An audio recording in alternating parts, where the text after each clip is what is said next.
Baik, Assalamualaikum warahmatullahi wabarakatuh. Perkenalkan nama saya Surahman Siddiq dengan NIM 2203 10 10 10 381. Saya seorang mahasiswa Fakultas Hukum dari Universitas Syahkuala. Di sini tujuan saya membuat video YouTube ini yaitu untuk melengkapi tugas daripada hukum peralihan dan pengadaan tanah.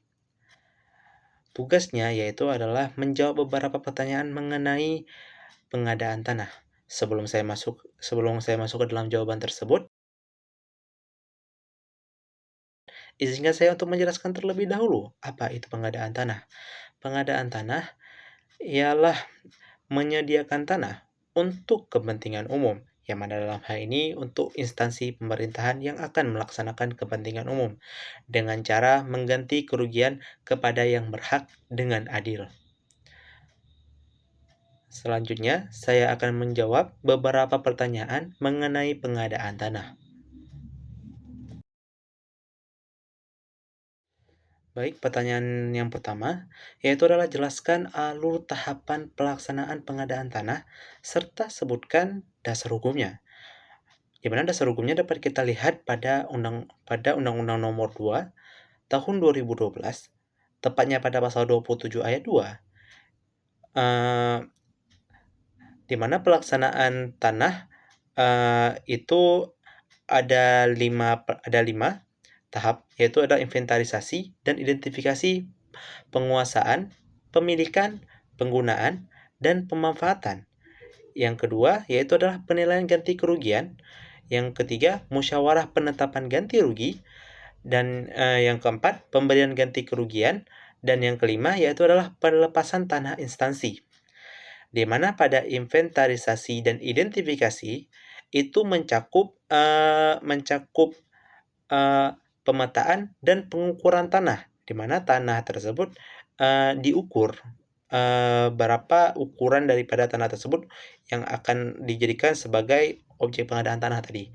Nah, setelah diukur, kemudian dicek dokumennya, dicek data-datanya, dicek data dari orang-orang yang berhak atas tanah tersebut, dan juga dicek juga data daripada tanah itu sendiri. Kemudian yang kedua tadi yaitu adalah penilaian ganti kerugian. Nah, pada tahap penilaian ganti kerugian ini, Badan Pertanahan Nasional ini membentuk tim penilai. Yang mana tim penilai inilah yang akan menilai berapa nilai yang dimiliki oleh tanah tersebut. Nah, setelah nilai daripada tim penilai ini keluar, maka dilanjutkan dengan musyawarah penetapan ganti kerugian. Nah, di mana pada tahap musyawarah penetapan ganti kerugian ini pengumuman dilakukan dan dilakukan musyawarah dengan para pihak yang berhak untuk ditetapkan ganti kerugian yang disetujui oleh kedua belah pihak. Nah, setelah ganti kerugian tersebut disetujui oleh kedua belah pihak, maka kita lanjut ke dalam pemberian ganti kerugian.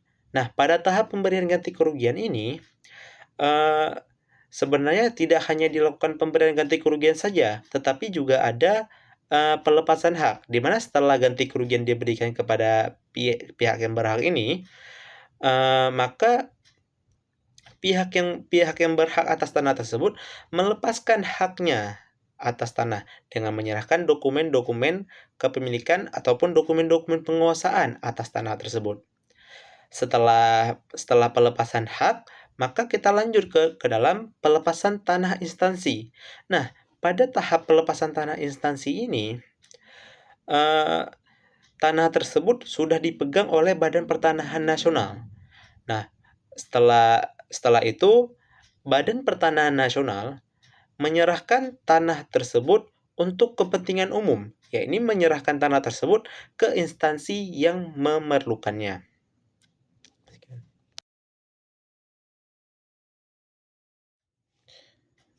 Baik, saya akan menjawab pertanyaan nomor 2. Pertanyaannya itu adalah apa sajakah yang termasuk dalam isi dokumen studi kelayakan, serta sebutkan dasar hukumnya.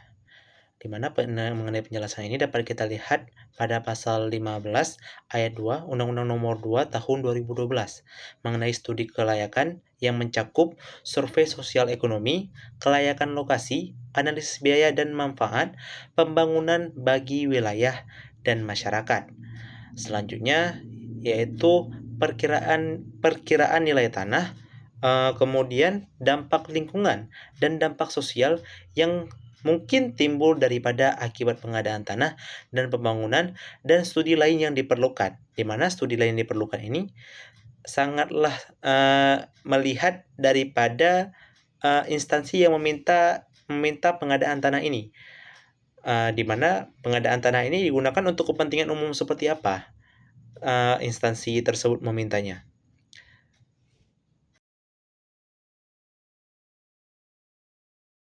Baik, saya akan menjawab pertanyaan nomor 3, yakni adalah bagaimanakah mekanisme keberatan terhadap penetapan lokasi pembangunan kepentingan umum dan berapa besaran ganti kerugian dan besaran ganti kerugiannya apabila ada keberatan.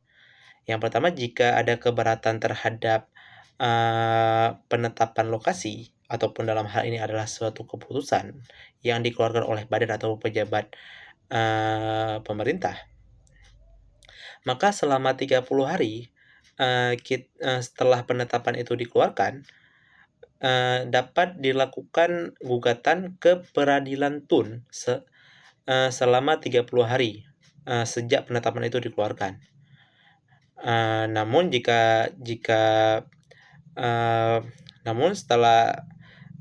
dalam hal ganti kerugian, ini objek yang mengadilinya adalah peradilan yang berbeda. Yang ini adalah peradilan negeri, di mana 14 hari sejak musyawarah ganti kerugian ini dilakukan, sejak musyawarah ganti kerugian ini selesai dilaksanakan, maka selama 14 hari ini diberikan waktu untuk mengajukan gugatan ke peradilan negeri terkait ganti kerugian ini.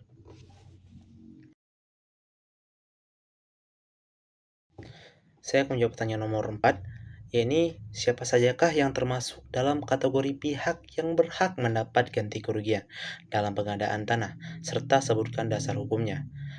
Pihak-pihak yang berhak adalah pemegang hak atas tanah, pemegang hak pengelolaan, nazir untuk tanah wakaf, pemilik tanah bekas milik adat, masyarakat hukum adat, pihak yang menguasai tanah nahara dengan itikat baik, pemegang dasar penguasaan dan tanah, kemudian pemilik bangunan, tanaman, atau benda lain yang berkaitan dengan tanah, di mana dasar hukumnya dapat kita lihat pada pasal 17 ayat 2 huruf A sampai dengan huruf H, Peraturan Presiden Nomor 71 Tahun 2012.